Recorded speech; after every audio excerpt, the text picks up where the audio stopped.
یہ تھے مولانا غلام نبی نوری زمانی صاحب جو اپنی بہترین انداز میں منقطع خواجہ غریب نواز رضی اللہ عنہ پڑھ رہے تھے. من تو یہی کہہ رہا تھا کہ پڑھتے رہے اور ہم سنتے رہے، لیکن وقت پابند یہ ہے. اب پھر بلا تاخیر میں بہترین خطاب کرنے کے لیے آپ کے سامنے آپ کے مدرسے کے اسٹاف حضرت علامہ مولانا مفتی عابد حسین صاحب قبلہ سے میں گزارش کروں گا کہ آپ کرسی خلافت پر آئیں اور اپنے واعظانہ نصیحانہ بیانات سے ہم سب کو سنا کر کے ہم سب کے قلوب کو منور و مجلہ فرما دیں. حضرات، آپ جب یہ مولانا غلام نبی صاحب یہ شعر پڑھ رہے تھے تو میرے ذہن میں یہ شعر مچل رہا تھا کہ کیسے جلے گا جو ہے وفادار مصطفیٰ، کیسے جلے گا جو ہے وفادار مصطفیٰ، جبکہ کرم کریں گے سرکار مصطفیٰ، جبکہ کرم کریں گے سرکار مصطفیٰ. اور مارا ڈنگ سانپ نے فقط یہ سوچ کر، مارا ڈنگ سانپ نے فقط یہ سوچ کر کہ ایڑی ہٹے تو میں بھی کر لوں دیدار مصطفیٰ، کہ ایڑی ہٹے تو میں بھی کر لوں دیدار مصطفیٰ. حضرات، اب بلا تاخیر آپ ولولہ انگیز خطاب سننے کے لیے تیار ہو جائیں اور حضرت کی آنے سے زوردار نعرہ لگائیں دونوں ہاتھوں کو اٹھا کر کے، تاکہ پتہ چلے کہ آپ لوگ جاگ رہے ہیں.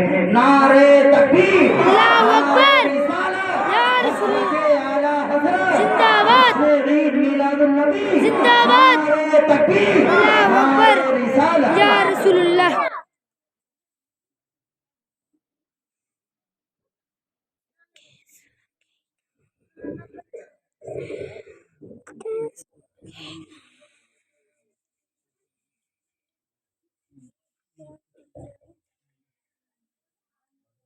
معزز حاضرین،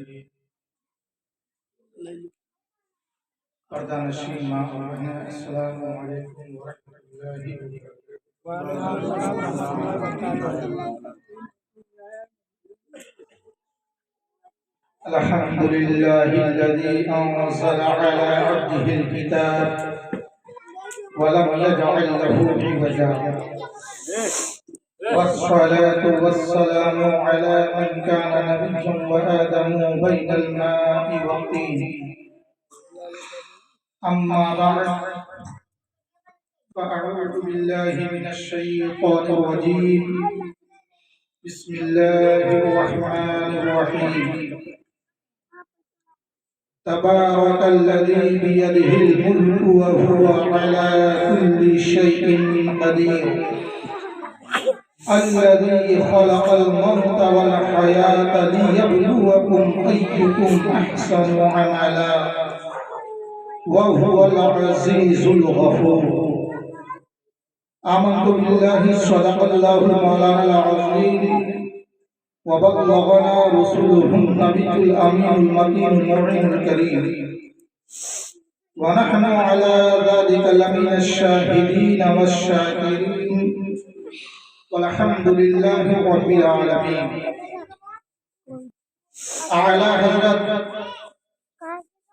عظیم البرکت مجدد دین و ملت الشاہ امام احمد رضا خان فاضل بریلوی رضی اللہ تعالی عنہ آقائے کریم صلی اللہ علیہ وسلم کی بارگاہ میں یوں عرض کرتے ہیں، یا رسول اللہ علیہ السلام، کر کے تمہاری گناہ مانگے تمہاری پناہ، تم کہو دامن میں آ تم پہ کرو درود. ذات ہوئی انتخاب، وصف ہوئے لاجواب، نام ہوا مصطفیٰ تم پہ کرو درود. آئیے ہم اور آپ نہایت عقیدت و احترام کے ساتھ خاتم پیغمبر جناب محمد رسول اللہ صلی اللہ علیہ وسلم کی بارگاہ میں ہر درود پیش کریں. اللہم صلی علی سيدنا ومولانا محمد معالي الجود والكرم وآله وبارك وسلم صلاة وسلام عليك يا رسول الله صلی اللہ تعالی علیہ وسلم۔ میں نے سورہ ملک کی آیت مقدسہ کی تلاوت کا شرف حاصل کیا ہے۔ سورہ ملک کی بہت فضیلت احادیث کریمہ میں مذکور ہے۔ اللہ تبارک و تعالی نے ہمیں اور آپ کو پیدا فرمایا، اشرف المخلوقات بنایا۔ مقصد وما خلقت الجن والانس الا ليعبدون، اور اس دنیا سے ہمیں اور آپ کو جانا بھی ہے۔ اللہ رب العزت قرآن عظیم ارشاد فرماتا ہے الذی خلق الموت والحیات، وہی رب ہے جس نے موت اور زندگی کو پیدا فرمایا ہے۔ اس لیے لیبلوکم ایکم احسن عملا، تاکہ تم میں سے جانچ کرے کہ باعتبار عمل کون اچھا ہے اور کون برا ہے۔ وَهُوَ الْعَزِيزُ الْغَفُورُ، وہ عزت والا اور بخشنے والا۔ موت کیا چیز ہے اور موت کا وجود کیوں ہوا، اسی تعلق سے میں بہت ہی مختصر وقت میں آپ کے سامنے میں اس تعلق سے کچھ بیان کروں گا۔ آج ہم اور آپ مرحومہ حاضرہ خاتون کے 40واں کے موقع پر ایصال ثواب کے در سے حاضر ہیں۔ یہ حقیقت ہے کہ انسان کو اس کے قدر و منزلت اس کے جانے کے بعد ہوتا ہے۔ انسان اس سے فائدہ اسی وقت حاصل کر سکتا ہے کہ اس کی موجودگی میں اس کی قدر و منزلت کو جانے۔ آپ ایک مثال کے ذریعے سمجھنے کی کوشش کریں کہ ایک بادشاہ اپنے وزراء کے ساتھ باغ میں سیر کے لیے نکلا۔ باغ میں کسی شخص نے کنکڑ چلایا جو بادشاہ کو آ کر کے لگا۔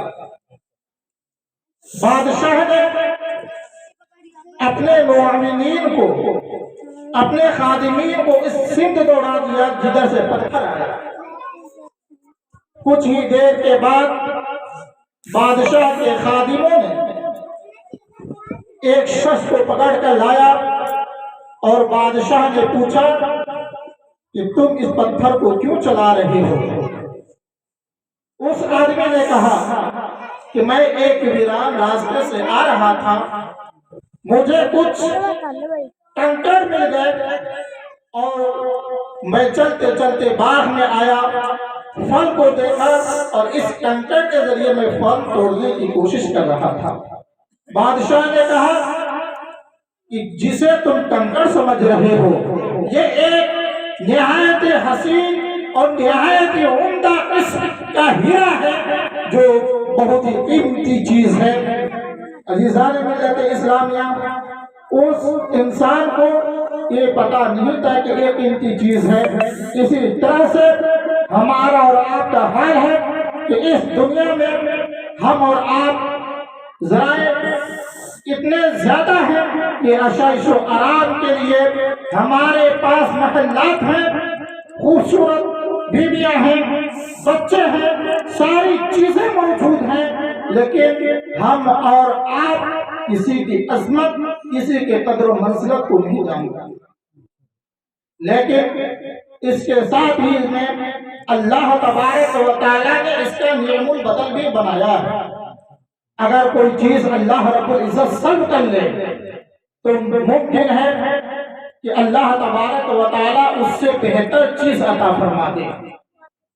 اگر کسی بچے کو چھینے آپ سے اسے موت دیا تو ہو سکتا ہے کہ اس سے بہتر آپ کو سعادت مند بیٹے سے نواز دے، یہ بعید نہیں ہے، لیکن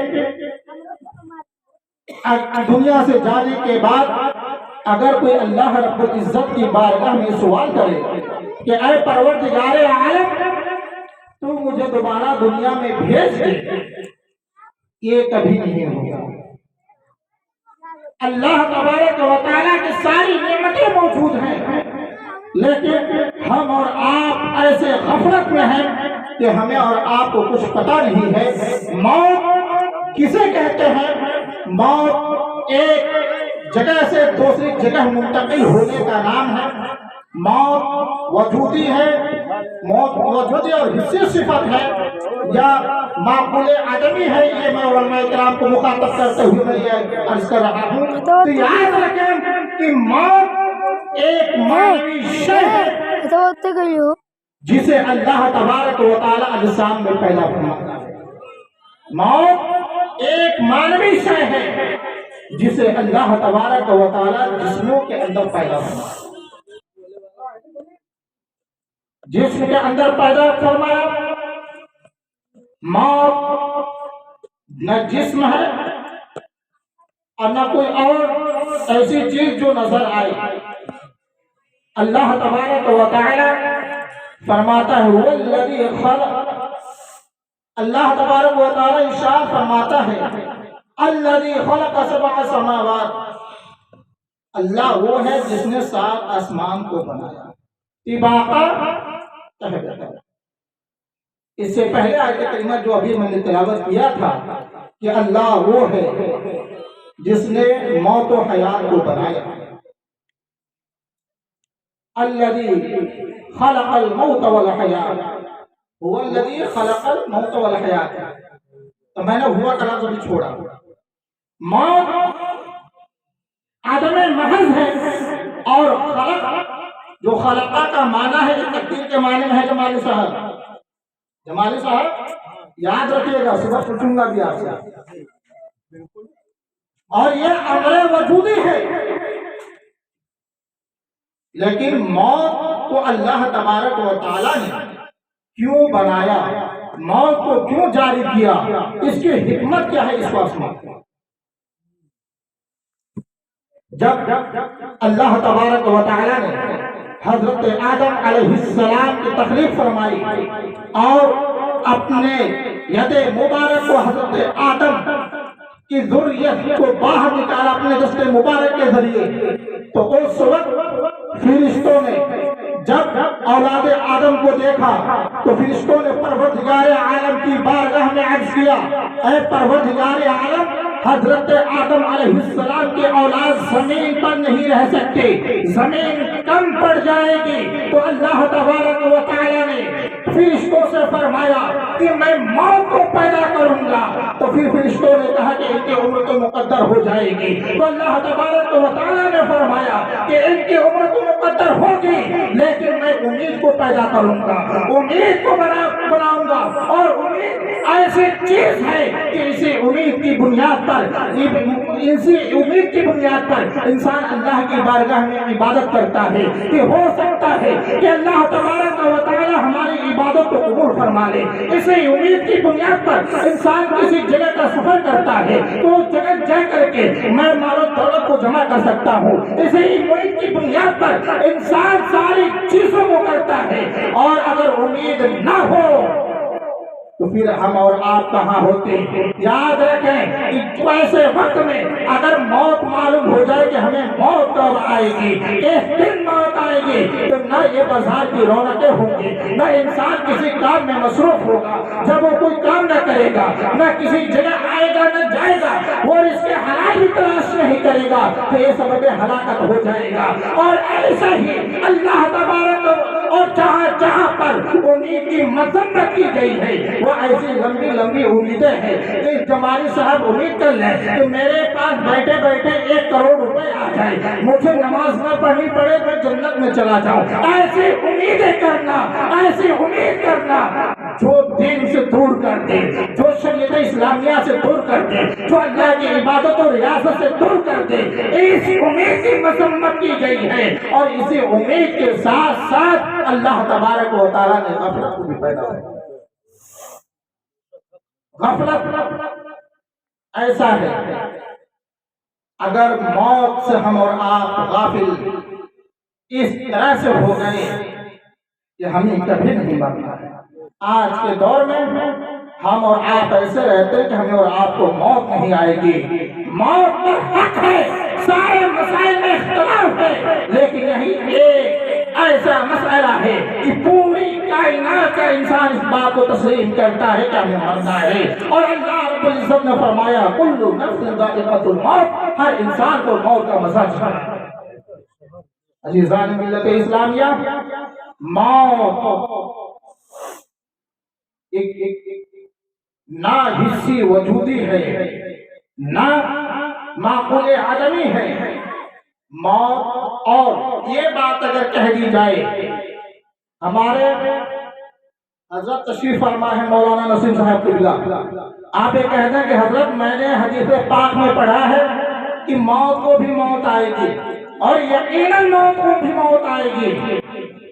جس حدیث پاک میں یہ ہے کہ موت کو میڈے کے شکل میں لایا جائے گا اور اسے ذبح کر دیا جائے گا، تو یہ حدیث پاک بات تمثیل سے ہے اور امر یہ امر وجودی ہے۔ عزیزان ملت اسلامیہ، لیکن اس کے کچھ مقامات ہیں۔ اللہ تبارک و تعالیٰ نے حضرت آدم علیہ السلام کی تکلیف فرمائی، اور جب پہلی مرتبہ حضرت آدم کے ذریت کو سامنے کیا تھا اور فرمایا الست بربکم، الست بربکم، کیا میں تمہارا رب نہیں ہوں؟ سارے روحوں نے کہا تھا قالوا بلی، کیوں نہیں، ہمارا رب ہے۔ اس کے بعد جو دوسرا دور آیا، ایک دور ہے دنیا کا، ہم اور آپ ماں اور باپ اور ماں کے نطفے سے اس دنیا میں آئے۔ ایک دوسرا دور ہے جس کو ہم اور آپ دیکھ رہے ہیں۔ پھر پہلے قبول تھا، پھر تیسرا دور ہے عالم برزخ، تو قبر کی منزل ہے، اور اس کے تعلق میں عثمان بھائی کیا بتایا۔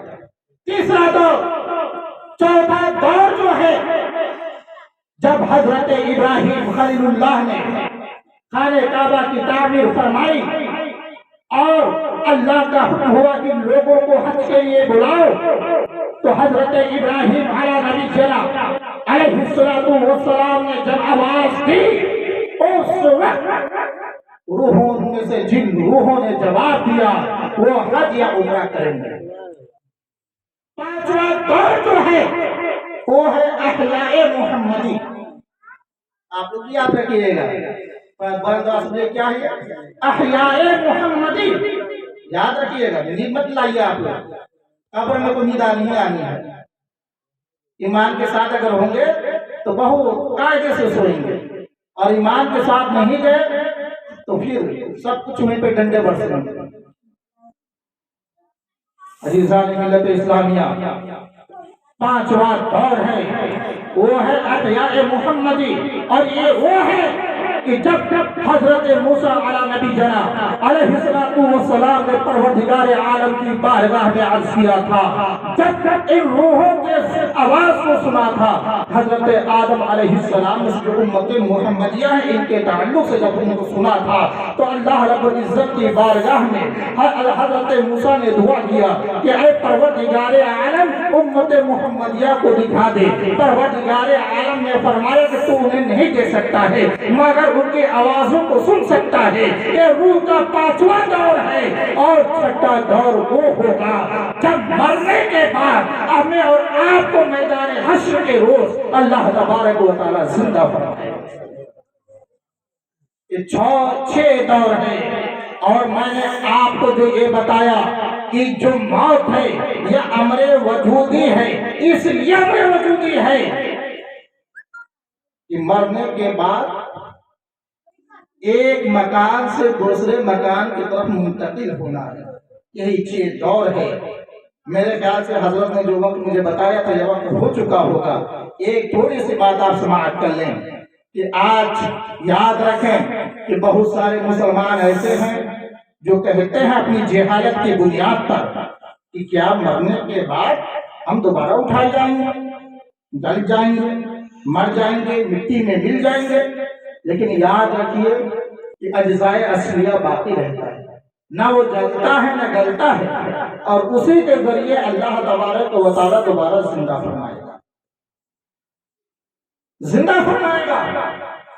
اور ایک کافروں نے کہا سورہ قاف کی تلاوت کریں، پتہ چلے گا آپ کو۔ قاف والقرآن المجید بل عجبوا ان جاءهم منذر فقال الكافرون هذا شيء عجيب اذا متنا وكنا ترابا الى آخر۔ کیا مرنے کے بعد ہم زندہ؟ یہ کافروں کا ہے، یہ عجیب بات ہے۔ عزیزان ملت اسلامیہ، جب میں نے خطبے کی جو تلاوت کی ہے، میں نے پہلی اسی آیت کے ذریعے تلاوت میں نے شروع کیا ہے۔ الحمدللہ الذی انزل علی عبدہ الکتاب ولم یجعل لہ عوجا۔ تمام تعریف اس اللہ کے لیے ہے جس نے اپنی کتاب کو اپنے بندے پر نازل کیا، یعنی ہم سب کے آقا جناب محمد رسول اللہ پر، اور اس نے اصلاً کوئی کجی نہیں رکھی۔ یہ سورہ کہف ہے، اور سورہ کہف میں یہ ایمان مرنے کے بعد زندہ ہونے کی پوری علامت ہے۔ حضرت عیسیٰ علیہ السلام اس دنیا سے جانے کے بعد ایک ظالم و جابر بادشاہ دقیانوس آیا تھا۔ اس کے دور میں جو بھی حضرت عیسیٰ کا نام لیتا تھا یا جو بھی دین پر قائم رہنا چاہتا اسے قتل کر دیا جاتا تھا، زبردستی اسے بت پرستی کی طرف آمادہ کیا جاتا تھا۔ 7 لوگ ہیں حضرت عبداللہ ابن مسعود رضی اللہ تعالی عنہ کے روایت کے حساب سے کہ 6 لوگ تھے اور 7واں ان کا کتا تھا جس کتے کا نام قطمیر ہے۔ عزیزان ملت اسلامیہ، انشاءاللہ میں کبھی آپ کو بتاؤں گا اس تعلق سے۔ یہ اصحاب کہف ہیں کہ 300 برس کے بعد ایک مسلمان بادشاہ ہوا، اور جب اس میں 2 فریق ہوئے، کچھ لوگوں نے مرنے کے بعد زندہ ہونے کے تعلق سے انکار کیا تو اس نے اللہ کی بارگاہ میں دعا کی، اور اس وقت اللہ رب العزت نے ان لوگوں کو زندہ فرمایا۔ اس کی تفسیر بہت مختصر میں آپ کو اشارہ کر رہا ہوں کہ ایک چرواہا اس غار کے پاس پہنچا اور اسے اپنے بکریوں کے جانے کے لیے اسے ڈھایا، لیکن ایسی ہیبت طاری ہوئی کہ وہ لوگ وہاں سے بھاگ نکلے، اور اللہ رب العزت نے انہیں زندہ فرمایا۔ یملیخا کو ان لوگوں نے چاندی کا سکہ دے کر کے بھیجا کہ جاؤ بازار سے کھانا لے کر کے آؤ، اور جب یملیخا پہنچتے ہیں وہاں پر لوگوں نے دیکھا اور سمجھا کہ بہت سا خزانہ نظر آ گیا ہے، اب اس کو بادشاہ کے پاس لائے۔ نعرہ تکبیر، نعرہ رسالت، مسلک اعلی حضرت، علماء اہل سنت، نعرہ تکبیر، نعرہ رسالت۔ بادشاہ نے اپنے حاکموں کو بھیجا جا کر کے اس جگہ کا جائزہ لیں۔ جب وہ لوگ پہنچے اور ساری بات کو سنے تو اس نے بادشاہ کو بلایا، بادشاہ سے ان لوگوں نے سلام و معانقہ کیا، اور اس کے بعد پھر وہ لوگ اپنے خانقاہ کی طرف چلے گئے، اور پھر اللہ تبارک و تعالیٰ نے انہیں موت عطا فرمائی۔ عزیزان ملت اسلامیہ، جب آپ سورہ کہف کی تفسیر آپ سنیں گے انشاءاللہ، میں کبھی آپ کو سناؤں گا تب آپ کو پتہ چلے گا۔ آپ لوگ یاد رکھیں کہ یہ دنیا امتحان کی جگہ ہے۔ لِيَبْلُوَكُمْ أَيُّكُمْ أَحْسَنُ عَمَلًا۔ اللہ تبارک و تعالیٰ نے موت و حیات کو اسی لیے بنایا ہے تاکہ اللہ تبارک و تعالیٰ جانچ کرے کہ عمل کے اعتبار سے کون اچھا عمل کرتا ہے اور کون اچھا عمل نہیں۔ اچھا عمل کریں گے تو اس کے لیے آپ کو اچھا بدلہ ملے گا، اور برا عمل کریں گے تو اللہ چاہے تو اپنے فضل سے معاف فرمائے، چاہے تو ہمیں اور آپ کو جہنم میں داخل فرما دے۔ اللہ رب العزت کی بارگاہ میں دعا ہے کہ اللہ تبارک و تعالی ہم لوگوں کو کہنے اور سننے سے زیادہ عمل کرنے کی توفیق عطا فرمائے۔ وآخر دعوانا ان الحمدللہ رب العالمین۔ السلام علیکم ورحمۃ اللہ وبرکاتہ۔